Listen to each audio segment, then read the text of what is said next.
వ్యక్తి ప్రతి కార్యక్రమంలో కూడా ఎంతో కొంత చేతులు మారింటదనే ఒక మూర్ఖపు తెలివి తక్కువ ఆలోచన వాళ్ళకు ఉంటుంది.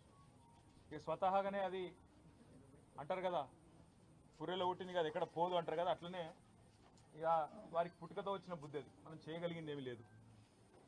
కాకపోతే ఇవాళ తెలంగాణలో జరుగుతున్నది ఏంటి? పొద్దున్న నుంచి కాంగ్రెస్ నాయకుల హడావుడి, ఏదో జరిగిపోయింది. ఏం జరిగింది అసలు? ఒక భారత పౌరుడిగా, రాజ్యాంగాన్ని గౌరవించే పౌరుడిగా, చట్టాన్ని గౌరవించే పౌరుడిగా నా మీద పెట్టిన కేసు అక్రమ కేసు, పొలిటికలీ మోటివేటెడ్ కేసు, అందులో ఏమీ లేని లొట్టపీస్ కేసు. కానీ ఏదో ఒకటి అయినా సరే అతికిచ్చి, ఏదో ఒకటి చేసి బట్టగాల్చి మీదేసి ఏదో జరిగింది అని చూపెట్టే ప్రయత్నంలో పెడుతున్న కక్ష సాధింపు కేసు అని తెలిసినా ఏసీబీ విచారణకు పిలిస్తే గౌరవించి నిన్న పొద్దున 10 గంటలకు నేను పోయినా. అదే మాదిరిగా మరి ఈ లొట్టపీసు కేసు ఏదైతే నా మీద పెట్టి కథలల్లి కొంత శునకానందము, పైశాచికానందం పొందుతాననుకుంటున్న చిట్టినాయుడు గారు ఎవరైతున్నారో ఆ చిట్టినాయుడు గారికి మరి తప్పకుండా నేను చెప్పాల్సిన మాట ఒకటి ఉన్నది. ఖచ్చితంగా భారత పౌరుడిగా, చట్టాన్ని రాజ్యాంగాన్ని గౌరవించే పౌరుడిగా నువ్వు అక్రమ కేసును నీ అధికారాన్ని అడ్డం పెట్టుకున్న నా మీద పెడితే, ఇష్టం వచ్చినట్టు బురద చల్లితే తప్పకుండా రాజ్యాంగపరంగా, న్యాయపరంగా నాకున్న ప్రతి హక్కును వినియోగించుకోవాల్సిన బాధ్యత నా మీద ఉంటుంది. అందుకే నేను ఏసీబీ ఆఫీస్కు పోయినా లాయర్ తీసుకుపోతా అని చెప్పినా, లాయర్తో సహా విచారణకు హాజరవుతా, మీరు ఏం అడిగితే చెప్తా అని చెప్పినా నువ్వు భయపడ్డావు, నేను భయపడలేదు. నేను అర్ధగంట 40 నిమిషాలు ఎదురు చూసినా నీ వ్యవస్థ ఎందుకో కానీ మరి నా నుంచి ప్రశ్నలు అడగడానికి వెనుకకు పోయింది. అట్లాగే కోర్టుకు పోయినా, కోర్టులో హైకోర్టులో పిటిషన్ ఇచ్చినాం. ఏమని? ఇది అక్రమ కేసు, ఎఫ్ఐఆర్ తప్పు, ఎఫ్ఐఆర్ అనవసరపు సెక్షన్లు, అక్కరలేని సెక్షన్లు ఇష్టం వచ్చినట్టు పెట్టినారని చెప్పి వాదించినాం. సరే, కోర్టు ఏ కారణం చేతనైతే, ఎందుకంటే న్యాయ వ్యవస్థ మీద మాకు సంపూర్ణమైన గౌరవం ఉంది, న్యాయమూర్తుల మీద సంపూర్ణమైన విశ్వాసం కూడా ఉంది. ఇవాళ హైకోర్టులో మాకు తీర్పు కేవలం క్వాష్ పిటిషన్ కొట్టేసినారు. దానికే కొంతమంది ఎంత సంతోషపడిపోతున్నారంటే, కాంగ్రెస్ వాళ్ళు ఏదో నాకు ఉరిశిక్ష చేసిండ్రు, లేదా నేరారోపణ అయిపోయింది, రుజువు అయిపోయింది, మొత్తం కేసే అయిపోయింది అని చెప్పి సంకలు గుద్దుకుంటా ఉన్నారు. ఆ సన్నాసులకు నేను చెప్పేది ఏంటంటే, ఇది స్టార్టింగే, ఇప్పుడేం తాగమైతే ఎట్లా? మేము ఆల్రెడీ హైకోర్టులో ఏదైతే క్వాష్ పిటిషన్ కొట్టేసిండ్రో దాని మీద సుప్రీంకోర్టుకు పోయినాం. సుప్రీంకోర్టులో మ్యాటర్ ఉన్నది. ఇప్పుడు అది ఎప్పుడు వస్తుందో వస్తుంది. అది సుప్రీంకోర్టు ఎట్లా నడుస్తుందో ఆ పద్ధతి ప్రకారం 2 రోజుల్లోనో 3 రోజుల్లోనో వారం రోజుల్లోనో ఎప్పుడు వస్తుందో వస్తుంది. అక్కడ కూడా న్యాయ పోరాటం చేస్తాం. అట్లాగే నిన్న మీరు ఏదైతే నా హక్కులకు భంగం వాటిల్లే విధంగా వ్యవహారం చేసినారో, నేను విచారణకు చట్టాన్ని గౌరవించే పౌరుడిగా హాజరై అక్కడ ఏ సమాధానం అడిగినా చెప్తానని పోయినప్పుడు లాయర్లతో రావద్దంటారు. నేను చెప్పిన మీరు దొంగలు, ఎందుకంటే మీరు గిట్లనే చేసింది ఇదివరకు కూడా. పాపం మా పట్నం నరేందర్ రెడ్డి ఆయన ఇయ్యని స్టేట్మెంట్ ఇచ్చినట్టు బుకాయించి వెంటనే మీడియాలో లీకులు ఇచ్చే దౌర్భాగ్యులు మీరు. నేను నమ్మను మిమ్మల్ని, మా లాయర్ బరాబర్ ఉండాలని అడిగిన. రేపు అందుకే కోర్టుకు కూడా పోతున్నా, హైకోర్టుకు కూడా. నాకు న్యాయవాదుల సమక్షంలో విచారణ జరగాలి అని కోరుతూ హైకోర్టుకు పోతున్నా. తప్పేమున్నది అందులో? న్యాయ వ్యవస్థను తప్పకుండా నాకు ఇవాళ ప్రాధేయపడి వారిని అడిగి నాకు ఈ దుర్మార్గుల నుంచి చట్టపరమైన రక్షణ కల్పించడానికి అడుగుతున్నాను. నేనేం వేరే అడుగుతలేను కదా, ఆ పని చేస్తున్నాను. దానికి కూడా కాంగ్రెస్ వాళ్ళకు ఏమేమో ఆగమాగం అయిపోతున్నారు. ఇక కొంతమంది మంత్రులు అయితే వాళ్ళే న్యాయమూర్తులు అయిపోతున్నారు, వాళ్ళే శిక్షలు ఇస్తున్నారు, వాళ్ళే చెప్పేస్తున్నారు నెక్స్ట్ ఏం జరగబోతుంది, ఇదేమవుతుంది, అదేమవుతుంది. వాళ్ళకి నేను చెప్తా ఉన్నా, ట్రయల్ మీడియాలో జరగదు, ట్రయల్ సెక్రటేరియట్లో జరగదు, ట్రయల్ మంత్రుల పేషీల్లో జరగదు, ట్రయల్ న్యాయస్థానాల్లోనే జరుగుతుంది. గతంలో మీరు ఇట్లాంటివి అనుభవాలు ఎదుర్కొన్నప్పుడు మీరు కూడా కోర్టుకే పోయినారు, మేము కూడా ఇప్పుడు కోర్టుకే పోతున్నాం. దానికి ఇంత గగురుపాటు ఉలికిపాటు ఎందుకో మంత్రులకు నాకు అర్థం కావడం లేదు. మళ్ళా చెప్తా ఉన్నా, అరపైసా అవినీతి కూడా జరగలేదు, రూపాయి అవినీతి కూడా జరగలేదు. మళ్ళీ చెప్తా ఉన్నా, తెలంగాణ కోసం, తెలంగాణ ఇమేజ్ను ఆకాశమంత ఎత్తుకు తీసుకుపోవడం కోసం, భారతదేశంలో మాత్రమే కాదు ప్రపంచ పటంలో హైదరాబాద్ని ఒక విశ్వనగరంగా ప్రతిష్ఠించడం కోసం తీసుకున్న నిర్ణయం తప్ప ఏమీ ఆశించి కానీ మీలాగా ఏదో వెనకాల గూడుపుటాన్ని చేసుకొని చేసిన పని కానే కాదు. ఇక్కడ మొబిలిటీకి కేంద్రంగా భవిష్యత్తులో ఎలక్ట్రిక్ వాహనాలు ఏవైతే వస్తున్నాయో వాటన్నిటికీ ప్రధాన కేంద్రంగా హైదరాబాద్ను, తెలంగాణను తీర్చిదిద్దాలనే ఒక ఉత్కృష్టమైన ఆలోచన చేసినాం తప్ప మీలాగా నికృష్టమైన ఆలోచనలు మాకు లేవు. మళ్ళీ చెప్తా ఉన్నాం, మీలాగా దివాలాకోరు పనులు చేయాల్సిన కర్మ మాకు లేదు. 110% మళ్ళీ చెప్తున్నా, మీరు ఏ రకంగా వచ్చినా ఏ విచారణకు రమ్మన్నా నేను వస్తాను. ఎల్లుండి 9వ తారీఖు నాడు కూడా లాయర్లతో మరి రేపు హైకోర్టు రిలీఫ్ ఇస్తే, నాకు అవకాశం ఇస్తే, హైకోర్టు మా వాదనను మన్నిస్తే, లాయర్లను అనుమతిస్తే లాయర్లతో పోతా అటెండ్ అవుతాను. ఈడీ కూడా పిలిచింది 16వ తారీఖు నాడు, తప్పకుండా వారి దగ్గర కూడా పోతాను. వారు కూడా ఏమడిగినా సమాధానం చెప్పడానికి నేను రెడీగా ఉన్నాను. నాకు దాపరికము లేదు, నాకు దాయాల్సింది కూడా ఏం లేదు. నిజాయితీకి ధైర్యం ఎక్కువ. తప్పకుండా నేను ముమ్మాటికి ఒక తెలంగాణ బిడ్డగా, రేషం గల్ల బిడ్డగా, ఏ తప్పు చేయని అనా పైసా అవినీతి చేయని బిడ్డగా చెప్తా ఉన్నా, ఏ విచారణ అనేది ఎదుర్కోవడానికి నేను సిద్ధం. ఇందులో శశబిషలు లేవు. ఈరోజు కొంతమంది ఏదో శునకానందం పొందుతున్నారు, ఏదో జరిగిపోయింది వాళ్ళకు కూడా నేను చెప్తా ఉన్నా, ఇది కేవలం ఆరంభం మాత్రమే. ఒక మీ పిటిషన్ను మీ విచారణను కొనసాగించుకోమని చెప్పింది హైకోర్టు తప్ప, హైకోర్టు ఏమీ నాకు శిక్ష వేయలేదు, నేనేం నేరం చేసినా అని చెప్పలేదు, లేదా నేనేదో తప్పు చేసినట్టు అంతకంటే చెప్పలేదు, కనీసం స్కామ్ అన్న మాటను కూడా వాడలేదు. కాబట్టి నేను పాత్రికేయ మిత్రులను కూడా కోరుతా ఉన్నా, ఇదిగో పులి అంటే అదిగో తోక, దయచేసి ఆగం కాకండి. ముఖ్యమంత్రి నోట్లకెళ్ళి వచ్చేటి అన్నీ వేదవాక్కులు కావు. ఆయన చెప్పేటి, ఆయన ముఖ్యమంత్రి ఆఫీస్ నుంచి వెళ్ళి వచ్చేటిదన్నీ లీకులన్నీ అవేమి భగవద్గీత సూక్తులు కావు. చాలా చాలా లీకులు ఇస్తూ ఉన్నారు. ధైర్యంగా డైరెక్ట్గా చెప్పే ధైర్యం లేదు. నేను ఇంకొక మాట అడుగుతున్నా, మాకు ప్రత్యామ్నాయం ఏముందండి? అసెంబ్లీ సమావేశాలు జరుగుతున్నాయి, మేము అడిగినాం చర్చ పెట్టు అసెంబ్లీలో అని, నువ్వు పారిపోయినావు, నీకు నన్ను ఎదుర్కొనే ధైర్యం లేదు. ఈ కేసు విషయం 4 కోట్ల ప్రజల ముందు చర్చ పెడదాం రాయనాయన అంటే రాలేదు. ఇప్పుడు కూడా అడుగుతున్నారు రేవంత్ రెడ్డి, నువ్వు మగాడివైతే నీ జూబ్లీ హిల్స్ ప్యాలెస్లో చర్చ పెట్టు, లైవ్ టీవీలు ఇట్లనే పెట్టు, నేను వస్తా. ఇవ్వలేదో ప్రజలు చూడండి, నో ప్రాబ్లం. తర్వాత నువ్వు ఏసీబీ పంపుతావా, ఈడీ పంపుతావా, ఇంకోటి పంపుతావా, దానికి కూడా హాజరవుతా, నాకేం అభ్యంతరం లేదు. కానీ నేను తప్పు చేయలేదు, అనా పైసా అవినీతి చేయలేదు. కాబట్టి ఆ ధైర్యంతోనే చెప్తున్నా, న్యాయస్థానాల్లో న్యాయ పోరాటం చేస్తా. ఒకవైపు న్యాయ పోరాటం చేస్తూనే ఈరోజు ఉదయం నుంచి మా నాయకులు పాపం చాలామంది, వందలాది మంది వివిధ నియోజకవర్గాల నుంచి ఇక్కడికి వచ్చినారు. వారందరికీ ముందుగా నా ధన్యవాదాలు. వారందరికీ నేను ఒకటే చెప్పాను, నేనేం చెప్పినా అంటే, వాళ్ళు ఏం చేసినా మీరు పట్టించుకోకండి. ఈ కేసు విషయంలో వాళ్ళ ఇంట్రెస్ట్ ఫార్ములా ఈ, మా ఇంట్రెస్ట్ ఫార్మర్. ఆయన ఇంట్రెస్ట్ ఫార్ములా, మా ఇంట్రెస్ట్ ఫార్మర్. మేము రైతు భరోసా గురించే మాట్లాడతాం. నువ్వు డైవర్షన్ కోసం ఏం చేస్తున్నావు మాకు తెలుసు.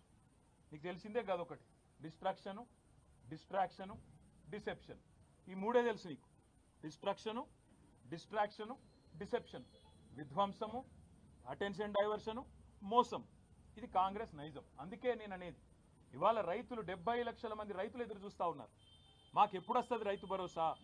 కేసీఆర్ సార్ 12 సార్లు ఇచ్చిండు, చిట్టినాయుడు గారు ఒక్కసారి కూడా ఇవ్వలేదు, ఈసారన్నా ఇస్తాడా, మాట నిలుపుకుంటాడా సంవత్సరం తర్వాతనన్నా అని తెలంగాణ రైతులు ఇవాళ కళ్ళు కాయలు కాస్తాడు చూస్తున్నారు. వాళ్లకు న్యాయం చేయడానికి కొట్లాడమని చెప్పి మా నాయకులందరికీ చెప్పిన. నా గురించి మర్చిపోండి, న్యాయ పోరాటం నేను చేస్తా, నేను తప్పు చేయలేదు, ఆయన నేను చేయలేడు. ఆయన ఎన్ని రకాలుగా కక్ష సాధింపు ప్రయత్నం చేసినా ఏమీ సాధించలేడు, శోధించలేడు. మీరు దయచేసి రైతుల సబ్జెక్టు మాత్రమే మాట్లాడండి అని ఉదయం నుంచి నన్ను కలిసిన ప్రతి నాయకుడికి నేను చెప్తా వచ్చిన.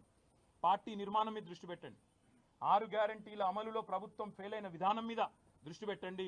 ఖచ్చితంగా ఈ అటెన్షన్ డైవర్షన్ గేమ్ ఏదైతే కాంగ్రెస్ ప్రభుత్వం ఆడుతుందో, కాంగ్రెస్ పార్టీని, చిట్టినాయుడిని పూర్తి స్థాయిలో వాళ్ళ బండారాన్ని బయటపెట్టి మరి బజార్లలో ప్రజల ముందు ఎండగట్టండి. ఆడబిడ్డలకు ఇస్తానన్న 2500, అదేవిధంగా పెద్ద మనుషులకు ఇస్తానన్న 4000 పెన్షన్లు ఎప్పటి నుంచి ఇస్తామని చెప్పి నిలదీద్దాం. ఆ దిశగా కార్యాచరణ చేద్దాం తప్ప ఏ రకంగా కూడా పొరపాటున కూడా ఈ కేసు విషయంలో మీడియా హడావుడికో, చిట్టినాయుడు గారి లీకులకో ఆగం కాకండి. ఈ మీడియా వాళ్ళు మీ బాధ నేను అర్థం చేసుకోగలుగుతా. 24 గంటల న్యూస్ ఛానళ్ళు మీరు నడపాలి, అది గిర్రగిర్ర తిరగాలి, ప్రతి నిమిషం కొత్తదనం కావాలి. ఇక అవన్నీ తప్పదు. మీ బాధ నేను అర్థం చేసుకోగలుగుతా, మీ తప్పు కాదు. కాకపోతే నేను మీతో ప్రార్థించేది కూడా, దయచేసి ఈ కేసు విషయంలో చూపెట్టే ఇంట్రెస్ట్ ఆ రైతుల బాధ కూడా చూపెట్టండి. ఈ కేసు విషయంలో చూపెట్టే ఇంట్రెస్ట్ ప్రజల బాధలు, హైడ్రా బాధితులు, మూసీ బాధితులు, వాళ్ళే కూడా చూపెట్టండి. దయచేసి వాళ్ళ బాధలు కూడా చెప్పండి. 6 గ్యారంటీలు ఫెయిల్ అయ్యి సంవత్సరం తర్వాత అటెన్షన్ డైవర్షన్ కోసం పడుతున్న పాటల గురించి కూడా, అప్పుడప్పుడు వాళ్ళు చేస్తున్న ఫీట్ల గురించి కూడా చెప్పండి. ఆత్మహత్యలు చేసుకుంటున్న ఆటో డ్రైవర్లు, చనిపోతున్న నేతన్నలు వాళ్ళ గురించి కూడా చెప్పండి, గురుకుల పాఠశాలల అధ్వాన పరిస్థితుల గురించి కూడా దృష్టి సారించండి అని చెప్పి కూడా కోరుతూ, న్యాయపరంగా చట్టపరంగా భారత పౌరుడిగా రాజ్యాంగం నాకు ఇచ్చిన హక్కును, రాజ్యాంగం అంటే అంబేద్కర్ గారు రాసిన రాజ్యాంగం, అనుల వారి రాజ్యాంగం కాదు, అంబేద్కర్ గారు రాసిన రాజ్యాంగం ఇచ్చిన హక్కు నేను తప్పకుండా విధిగా వాడుకుంటా. ఎన్ని న్యాయస్థానాలకు పోవాలనో పోతా, దానికి మంత్రులకేం కడుపు నొప్పి నాకైతే అర్థమైతలేదు. తప్పకుండా నాకు విశ్వాసం భారత న్యాయ వ్యవస్థ మీద ఉన్నది. 100కు 100% అల్టిమేట్గా ధర్మం గెలుస్తుంది, న్యాయం గెలుస్తుంది, నిజం నిలకడ మీద తెలుస్తుంది. మనం నిజం కడప దాటి బయటకు వచ్చే లోపల అబద్ధం ఊరంతా తిరుగుతుందని చెప్తారు. పొద్దున్నుంచి చాలామంది కాంగ్రెస్ వాళ్ళు అబద్ధాలు తిరుగుతున్నాయి. దయచేసి మీరు నిజం చెప్పడం, మీరు కూడా నిజం చూపెట్టడం స్టార్ట్ చేయాలని చెప్పి కూడా కోరుతూ, మీ అందరికి కూడా పొద్దున్న నుంచి చాలా ఓపిక ఇక్కడ ఉన్నందుకు మీ అందరికి కూడా ధన్యవాదాలు.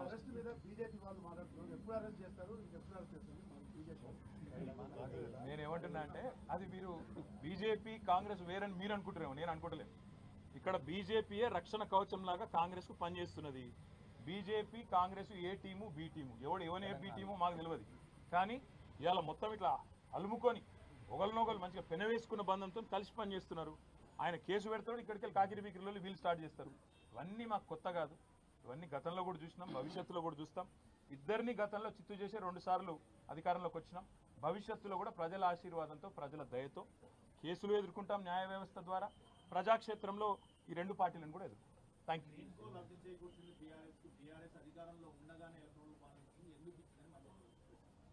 ఏ మంత్రి? బాంబులేటి గారా? బాంబులేటి గారు వారికి ఒకటి చెప్తా ఉన్నా నేను. ఎలక్టరల్ బాండ్స్ విషయంలో పాపం శ్రీనన్న ఆనాడు మా పార్టీలో ఉన్నట్టున్నాడు. ఎలక్టరల్ బాండ్స్ విషయంలో పొంగులేటి శ్రీనివాసరెడ్డి గారికి నేను ఒక సూటి ప్రశ్న అడుగుతున్నా. మొన్న మీరు మెగా కృష్ణారెడ్డి ఇద్దరూ కలిసి కొడంగల్ లిఫ్ట్ ఇరిగేషన్ ప్రాజెక్టు 4600 కోట్ల ప్రాజెక్టు కేకు కోసుకున్నట్టు ఇద్దరు చెరో ప్యాకేజ్ పంచుకున్నారు. మరి మెగా ఇంజనీరింగ్ అనే సంస్థ కాంగ్రెస్ పార్టీకి 22లో 23లో 100 కోట్ల రూపాయలు ఇచ్చింది ఎలక్ట్రల్ బాండ్స్ రూపంలో. మరి వాళ్ళ నేనంటే ఇది క్విట్ ప్రో కో. మెగా డబ్బులు ఇచ్చింది, అందుకే రేవంత్ రెడ్డి కొడంగల్ లిఫ్ట్ ఇరిగేషన్ ఇచ్చిండు, మీరు కూడా డబ్బులు ఇచ్చిండ్రు, కాబట్టి రాఘవ ఇంజనీరింగ్ కూడా ఆయన పని ఇచ్చిండు అంటే మీకు సమ్మతమేనా? నంబర్ 1. నంబర్ 2, గ్రీన్ కో అనే సంస్థ ద్వారా ఎలక్టరల్ బాండ్స్ అందుకోని పార్టీ, రాజకీయ పార్టీ తెలంగాణలో ఏదైనా ఉందా? ఒక బీఆర్ఎస్కే ఇచ్చిండ్రా? కాంగ్రెస్కి ఇయ్యలే, బీజేపీకి ఇయ్యలే, టీడీపీకి ఇయ్యలే, వైసీపీకి ఇయ్యలే, మరి అందరికి ఇచ్చిండ్రు కదా, మా మీదే ఏడుపెందుకు? ఇంకోటి నేను అడిగేది, క్విడ్ ప్రోకో అంటే ఏంటంటే అసలు ఆ మాటకు అర్థం తెలుసు ఆయనకు? క్విడ్ ప్రోకో అంటే నీకింత నాకింత. సరే ఆయన నాకు ఇచ్చిండు అనుకుందాం, నేనేం ఆయనకి ఇచ్చిన? చెప్తాడా? రుజువు చేస్తావా? ఆయనకి ఏమొచ్చింది ఇలా? మీరు చెప్పురు నాకు, దయచేసి నాకేం అర్థమవుతుంది. క్విడ్ ప్రోకో అనే మాటకి ఏంది? నీకు ఇది నాకు అది. సరే ఆయన నాకు ఇచ్చిండు, నేను ఆయనకి ఏమి ఇచ్చిన భయ్ చూపెట్టు. దానికి అర్థం ఉంది. ఇలా పేపర్లు తాటికి ఆయన అక్షరాలతో రాసిన క్విడ్ ప్రోకో అని. రాసేటప్పుడు 1-2 సార్లు చూసుకోవాలి కదా ఏం రాస్తున్నాం, అది ఇంగ్లీష్ మాటనా లాటిన్ మాటనా, అంటే దాని తాత్పర్యం ఏంది, దాని అర్థమైంది, 1-2 సార్లు చూసుకోవాలి దయచేసి. ఇప్పుడు మంత్రి చెప్పిండు, ముఖ్యమంత్రి లీక్ ఇచ్చిండు, లీక్ వీరుడు చెప్పంగానే మేము రాసేస్తాం. ఇట్లయితే ఇట్లా అడ్వర్టైజ్మెంట్ల కోసం ఇట్లనా?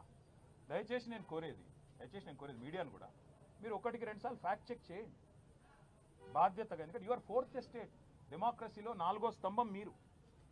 ఒక స్తంభం అబద్ధాలు ఆడుతుంటే, దాగుడు ముత్తలు ఆడుతుంటే, సగం సగం ఇన్ఫర్మేషన్ ఇచ్చి అర్ధసత్యాలు ప్రచారం చేసే ప్రయత్నం చేస్తుంటే దాన్ని ఫ్యాక్ట్ చెక్ చేయకపోతే తప్పు కదా. ఎక్కడ క్విట్ ప్రోకో? నేను ఈరాళ్ళని సూటిగా అడుగుతున్నా.